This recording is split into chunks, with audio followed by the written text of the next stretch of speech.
Aristotle ছিলেন এক বিশ্বখ্যাত গ্রিক বিজ্ঞানী ও দার্শনিক, যিনি খ্রিস্টপূর্ব ৩৮৪ সালে জন্মগ্রহণ করেন এবং খ্রিস্টপূর্ব ৩২২ সালে মারা যান। তাকে পশ্চিমা দর্শনের অন্যতম জনক বলা হয়। এরিস্টটল ছিলেন প্লেটোর ছাত্র এবং আলেকজান্ডার দ্য গ্রেটের শিক্ষক। তিনি যুক্তিবিদ্যা, জীববিজ্ঞান, পদার্থবিদ্যা এবং নীতিশাস্ত্র সহ বিজ্ঞানের বিভিন্ন শাখায় অবদান রেখেছেন। প্রাথমিক জীবন ও শিক্ষা। জন্ম ও পরিবার। অ্যারিস্টটল ৩৪৪ খ্রিস্টপূর্বাব্দে উত্তর গ্রিসের মেসিডোনিয়ার স্তাগিরা শহরে জন্মগ্রহণ করেন। তাঁর বাবা নিকোমাকাস ছিলেন মেসিডোনিয়ার রাজা অ্যামিন্টাসের ব্যক্তিগত চিকিৎসক। প্লেটোর সাথে সম্পর্ক। যখন এরিস্টটল একটি শিশু ছিলেন, তখন তাঁর বাবা মারা যান এবং তিনি একজন অভিভাবকের তত্ত্বাবধানে বেড়ে ওঠেন।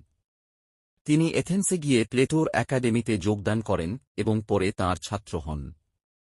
কর্ম ও অবদান। বিজ্ঞান ও দর্শন। এরিস্টটল ছিলেন একজন প্রখর বিজ্ঞানী এবং দার্শনিক। তিনি যুক্তিবিদ্যা আবিষ্কার করেন এবং প্রাকৃতিক জগৎ সম্পর্কে অনেক কিছু জানতে চেয়েছিলেন। শিক্ষাদান। তিনি থিওফ্রাস্টাস ও আলেকজান্ডারের শিক্ষক ছিলেন। তাঁর বিস্তৃত কাজ পরবর্তীকালে অনেক চিন্তাবিদকে প্রভাবিত করেছিল, বিশেষ করে আরব ও ইউরোপীয় পণ্ডিতদের। জীববিজ্ঞান। তাঁকে প্রাণীবিজ্ঞানের জনক বলা হয়। পরবর্তী জীবন ও মৃত্যু। কর্মজীবনের শেষ পর্যায়ে এরিস্টটল তাঁর জীবনের বেশিরভাগ সময় এথেন্সে ব্যয় করেন, তবে তিনি মেসিডোনিয়ার রাজার সাম্রাজ্যের সাথেও ঘনিষ্ঠ সম্পর্ক বজায় রেখেছিলেন। মৃত্যু।